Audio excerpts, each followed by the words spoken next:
Dia masuk ke kelas, dia salim dengan saya, terus ada sampah di depan kan, langsung buangnya langsung diambil tanpa saya suruh. Itu berarti kan mungkin di rumah si anak tadi mungkin sudah dan orangnya mungkin sudah ada disiplin. Ada lagi anak tadi masuk, bahasa kata selonong boy, selonong aja. Selonong boy. Ada seperti saya. Ibu Sari, ya. Salam Rumba. Apapun ceritanya, guru tuh tetap hati yang paling lembut loh Bu. Nggak tegaan. Karena guru tuh harus bisa mendidik dalam satu waktu 30 orang anak, misalnya dalam 30. Terus guru tuh harus bisa bertransformasi. Bener. Ke satu anak harus seperti ini, nggak bisa disamakan. Iya, kalau satu ini dia harus lembut, urus harus lembut dengan anak tersebut. Kalau tidak, anak akan menangis dengan mudah. Ya, dia akan diam sampai dia pulang. Besoknya nanti dia nggak sekolah lagi karena dia takut dengan gurunya. Sebaliknya tadi anaknya aktif, tuh kalau kita misalnya kita lembut dengan dia, mungkin dia agaknya biasa aja lah sama gurunya. Nah, tapi kalau kita bisa agak sedikit kasih, ini waktunya kita untuk belajar ya. Nanti ada waktunya kita untuk ini. Itu dia otomatis dia nurut sendiri. Dia ada rasa menghargai gurunya. Iya. Kita ciptakan rasa menghargai itu Bu ya. Iya, kita harus ada komunikasi dua arah. Kita juga nanti bisa mungkin ada cari waktu yang tepat untuk konsultasi dengan orang tuanya. Bagaimana sih anak ini di rumah? Evaluasi. Iya, kira-kira seperti itu. Oke, Ibu Sari. Ya. Sejauh ini Bu, tadi kita sudah bahas sepintas mengenai proses menjadi seorang guru. Iya. Sekarang kan udah jadi guru, udah PNS, ya, atau P3K. P3K. Udah P3K. Sejak awal mengajar sampai hari ini, boleh Bu diceritakan perjalanannya seperti apa? Dari mana dulu Mbak? Dari awal mengajar dulu deh. Ini. Kalau awal mengajar dulu Mbak, kita sarikan saya kayak ini sebenarnya saya dan guru saya itu dulu, saya itu kagum banget. Kenapa? Guru itu dalam zaman dulu itu kan terbatas semua. Jadi kalau kita tidak masuk itu Bu, gitu Mbak ya, saya pernah nggak masukkan waktu itu. Dia ke rumah, datang ke rumah. Nak, kemarin tidak masuk kenapa? Dijenguk. Terus lagi dia kasih. Nah ini kalau kamu sudah siap, kamu ke tugas ini ya katanya. Nanti kalau misalnya ini kamu boleh masuk kumpul. Terus pas di kelas itu juga meski semarah-marah mereka itu jarang sekali yang namanya istilahnya mukul siswanya, nggak pernah. Mereka lebih ke pendekatan ke anaknya dengan keterbatasan yang ada. Padahal pada zaman itu kan jalan-jalan masih ini kan itu masih banyak hutan, keadaan kita masih agak susah lah zaman dulu itu. Karena memang di sini kan kondisi tanahnya kan agak sedikit becek Mbak ya. Jadi kalau hujan itu anaknya yang senang main, tapi kasihan yang gurunya. Ya dia susah payah mereka ke rumah siswa seperti itu pada saat itu. Nah makanya saya dari itu saya berpikir kayaknya anak jadi guru nih ya kayaknya. Cuma pada saat mulai kecil Mbak ya, terus saya lihat lagi pada saat saya kan ada siswa keluarga nih, tiap papa itu guru juga ternyata. Saya mereka memiliki usaha masing-masing. Tapi pada saat itu ini guru loh, ini guru bahasa Inggris loh, ini guru ini loh. Oh ternyata ini, jadi ada yang di pengawas, ada di kepala sekolah. Oh seperti ini. Tanya dengan mereka, komunikasi lagi dengan mereka. Terus lagi, seperti ini sehari kerja di guru. Belabas dijelaskan sama mereka ini. Tapi yang anak satu, semarah apapun kita dengan anak kita itu tidak bisa marah. Kita tuh hanya sekedar dengan mereka tuh nak ngertilah sedikit.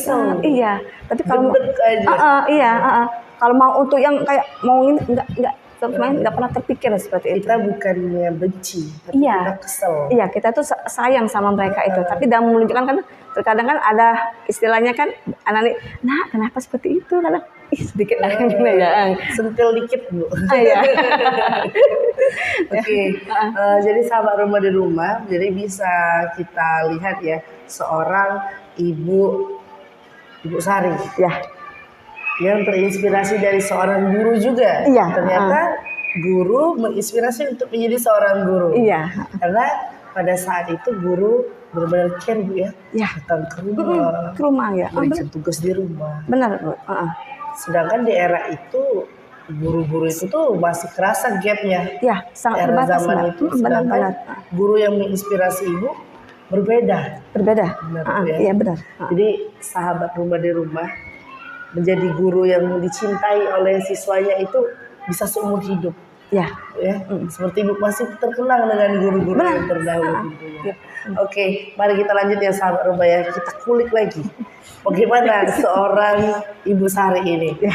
Ibu sudah menjadi guru, Bu. Mm. Yang tentunya kurang lebih 17 tahun. Ya, kurang. Seumuran dengan anak, Bu ya. Ya, Jadi awal mengajar itu sebagai honorer, Bu. ya, saya mengajar itu sebagai honorer. Kebetulan saya itu bahasa Inggris. Bahasa awalnya. Inggris di mana Iya. itu Bu, waktu itu? Saya itu kuliahnya.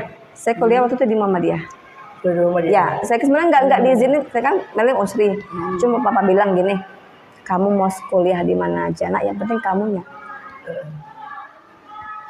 Kalau kamu benar, kalau kamu hebat, kalau kamu bagus, kamu akan diterima di mana saja.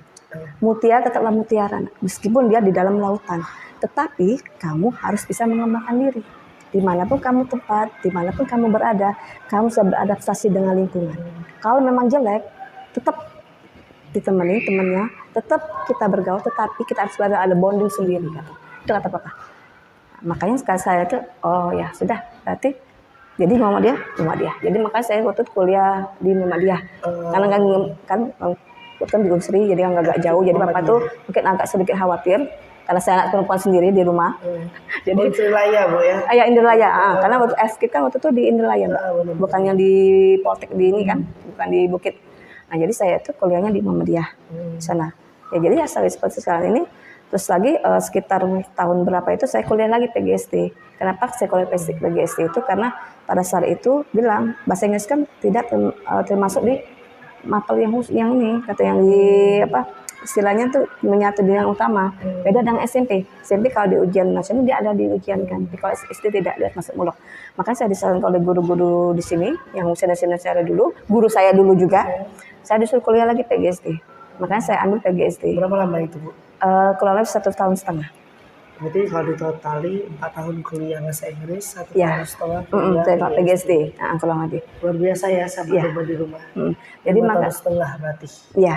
Jadi saya itu, setelah saya kuliah PGSD itu baru saya itu bisa diamanahkan menjadi wali kelas. Karena kalau saya nggak kuliah lagi saya nggak bisa. Itu status masih honorer itu? Masih honorer saat itu saya. Saya ini baru 2 tahun yang saya lulus tes P3K ini. Selebihnya saya masih honorer. Itu. Jadi atas saran guru di sana, Bu ya? Ya, so di sini beliau menyampaikan, Sari sayang, ya lebih baik kau kuliah, lebih baik kuliah, terus lagi bisa menambah ilmu. Jadi tahu, oh bidang SD itu seperti ini, beda dengan bahasa Inggris memang.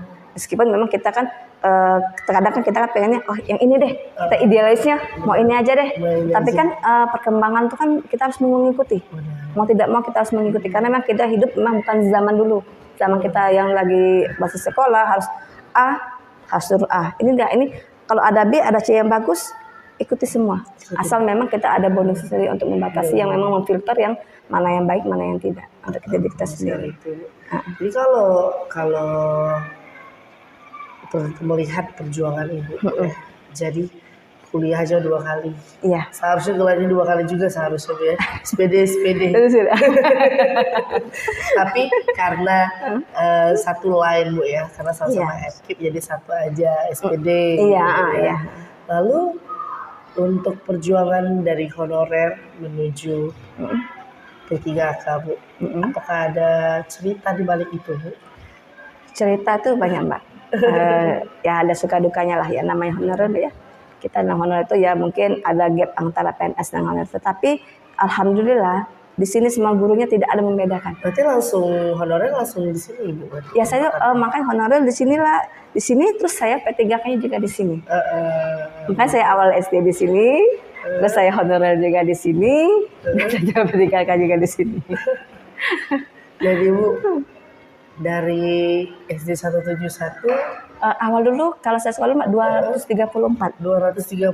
namanya ya. Kalau nggak salah terus berubah lagi dia kalau nggak salah ke 246, terus lagi berubah lagi menjadi 195, terus lagi terakhir ini 171. Itu berkurang terus ya?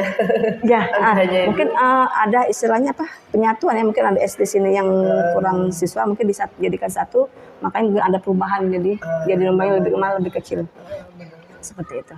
Oh iya, Ibu Sari udah selama itu mengajar. tempat yang sama tapi dengan status yang berbeda. Tapi kan pola pengajarannya tetap sama, menemui siswa Ya. belajar. Lalu yang ingin kami tanyakan di sini, tentunya sahabat rumah di rumah juga turut kepo. Bagaimana Bu menanggapi beradaptasi dengan anak-anak yang banyak dan berbeda karakternya? Bagaimana itu? Kalau saya menganggap secara pribadi dan secara profesi kita kan ada namanya kompetensi Mbak ya. Kalau saya pribadi saya menerima semua keadaan anak-anak. Kenapa? Karena memang mereka lahir seperti itu. Kita saya pribadi saja memiliki kelemahan dan kelebihan. Begitu juga dengan anak. Apalagi mereka memiliki latar belakang budaya yang berbeda. Jadi saya sebagai seorang guru, kami ada perkembangan kompetensi pedagogi harus bisa kami menyesuaikan dengan anak, kemampuan kita itu harus sesuai dengan zaman kita. Bagaimana kita menyikapi berbagai macam sifat mereka dalam dengan pengetahuan tadi. Karena ilmu itu tidak hanya di buku, karena di buku itu terbatas Mbak. Kita bisa mencari ilmu tadi ada di internet. Itu makanya memanfaatkan teknologi itu sangat penting. Kita menjelaskan karena juga efek baik buruk teknologi itu kita jelaskan ke mereka. Jadi mereka bisa paham, oh berarti menggunakan gadget berlebihan itu tidak baik. Oh berarti informasi yang bagus itu seperti ini. Oh bahan belajar itu tidak hanya seperti ini, gitu. Jadi saya kalau misalnya mengasih petugasan ke mereka, saya tidak harus pakai di buku. Nah kamu boleh cari di searching di Google, boleh cari searching atau tanya dengan orang tua.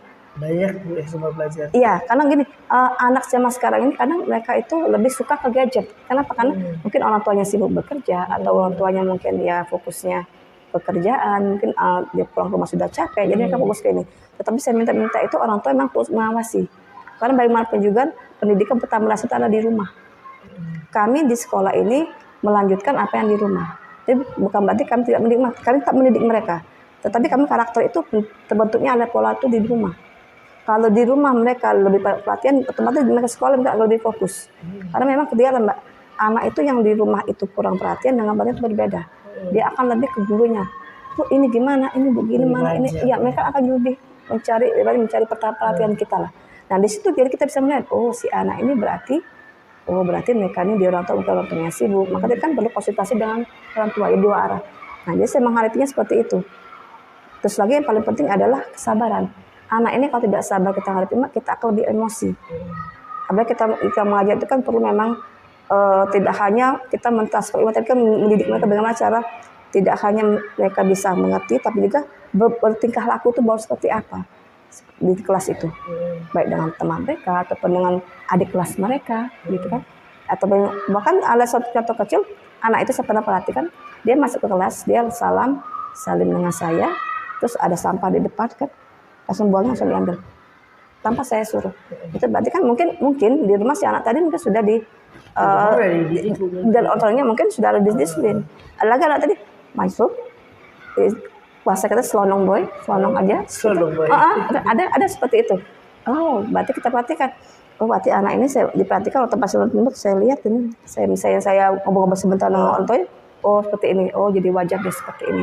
Tapi itu bukan suatu kewajaran Mbak. Kita kalau kita nggak itu wajar, takutnya mereka kebablasan kalau nggak itu wajar. Jadi kita harus bisa, anak kali-kali kalau kita masuk itu harus seperti ini ya.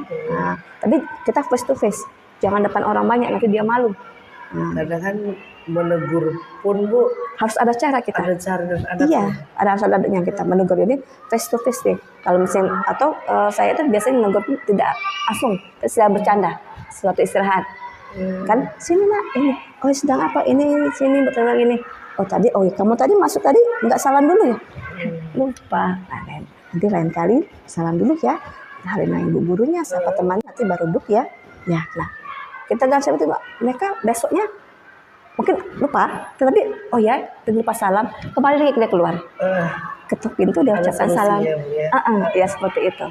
Kalau kita belum menegur mungkin nggak enak, mau takut ibu marah mungkin di pikirannya. Iya. Tapi karena kitanya memberitahu, edukasi, akhirnya ada solusi.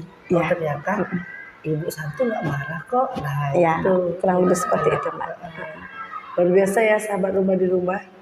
Ternyata punya anak murid itu sama kayak anak sendiri. Iya, Baik pola didiknya, kemudahan hati kita sendiri. Jadi boleh sahabat rumah di rumah yang sekarang lagi berproses menjadi seorang guru, pasti kan luas. Ada Ya. yang proses jadi seorang guru. Yang pertama kali itu adalah mendidik karakter. benar. Berarti Ibu ya. Itu paling itu Pertama kali pondasi dan paling banget. utama dari seorang sehari adalah mendidik karakter anak. Benar. Karena di era sekarang ini sejak ada HP, apatis. Benar. Jadi nggak Mereka sibuk dengan dunia mereka sendiri. Jadi mereka tidak peduli dengan apa yang jadi di luar. Terus lagi kata-kata di YouTube itu loh yang itu lebih parah itu. Dibandingkan dia berinteraksi dengan temannya sebayanya. nggak ada filter. Ya, kadang kan pada saat mereka itu nggak ada yang menegur. Karena kan sibuk main sendiri. Benar-benar. Entah mereka di kamar, entah HP-nya ada passwordnya. Nah, kan itu kadang dikunci kan sama Dengan orang. alibi privasi. Privasi. Nah, padahal pada saat usia 0 sampai dengan 14 itu masih di bawah pengawasan orang tua.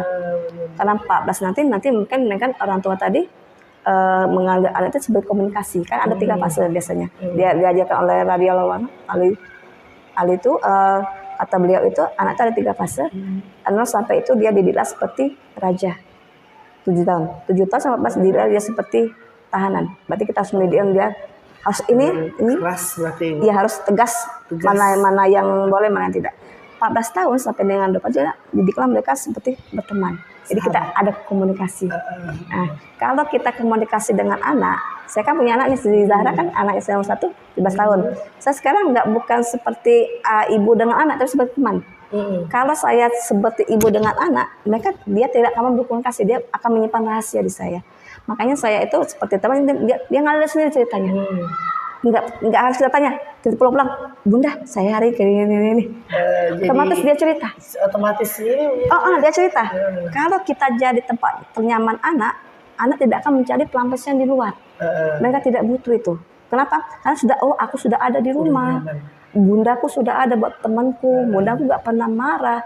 Ayahku welcome. Aku mau kemana pun diizinin pergi. Tapi memang ada syaratnya, harus jujur dengan siapa, nomor teleponnya berapa, memang pergi ke sana kita kasih kebebasan, Mbak. Saya nggak pernah melarang anak, Bun mau bubar silakan, dengan siapa nak, di mana, ini, oke silakan. Nah, cuma satu Mbak sebelum saya izinkan itu, Bunda pengen Zahra itu jujur, harus jujur. Nah kalau Zahra jujur Bunda percaya, tapi kalau Zahra jujur satu kali Zahra Bunda tidak percaya lagi. Nah sampai alhamdulillah anak saya kedua itu, anak dua-duanya itu alhamdulillah gitu Mbak. Jadi Bunda saya ke ini. Ya malah saya kasih uang.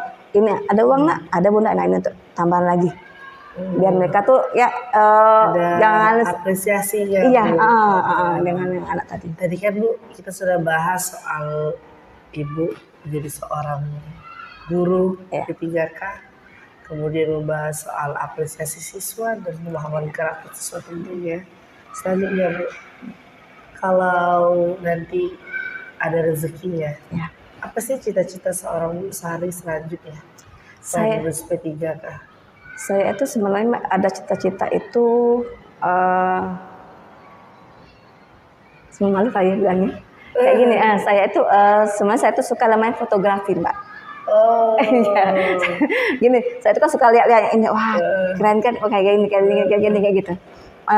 Mungkin ya kalau saya ada rezeki, saya udah bilang sama suami, ayahnya boleh nggak saya ini Bunda belikan? Boleh, silakan katanya gitu. Nah, untuk yang ini ya, untuk menyalurkan hobi, jadi kan selain untuk yang mengajar itu, kita kan ibaratnya ada sisi refreshing, istilah ada untuk pengembangan diri sendiri Mbak ya. Selain kita mengajar, kompetisi mengajar, kuliah segala macam itulah belajar terus ini tentang ilmu, kita ada yang namanya fotografi tadi. Jadi ke sana ya Mbak gitu. Yang ke dunia fotografi Bu. Iya. Saya jurusan itu loh Bu. Oh iya. Angkatan itu Bu. Oh iya, di mana? Di Politeknik Sriwijaya. Oh Sriwijaya. Setiap kali itu dia ada rule of third, terus ada grayscale Kalau ya banyak sekali. Memang mengasyikkan. Sebenarnya wajar kalau Ibu pengen melihat ke dunia fotografi. Oke, sahabat rumah kita doakan cita-cita Ibu Sari tercapai. Amin. Oh iya Ibu, sahabat rumah di rumah kan tentu ada yang lagi berproses menjadi seorang guru, entah itu lagi PPG, entah itu lagi kuliah FKIP. Kayak adik saya lagi kuliah FKIP bahasa Indonesia di Unsri. Oh ya, semoga lancar Mbak ya. Amin. Banyak ya. Ya. Pasti teman-teman sama teman menonton juga. Bagaimana Bu motivasi untuk kami kaula muda ini untuk pantang menyerah? Ibu paham kan? Anak-anak di Gen Z ini tuh mudah sekali terkena mental. Ya, Bagaimana itu? Gini, kalau untuk itu saya rasa itu kalau anak-anak sekarang ini mereka mungkin sebaiknya mengurangi aktivitas yang menurunkan mood mereka.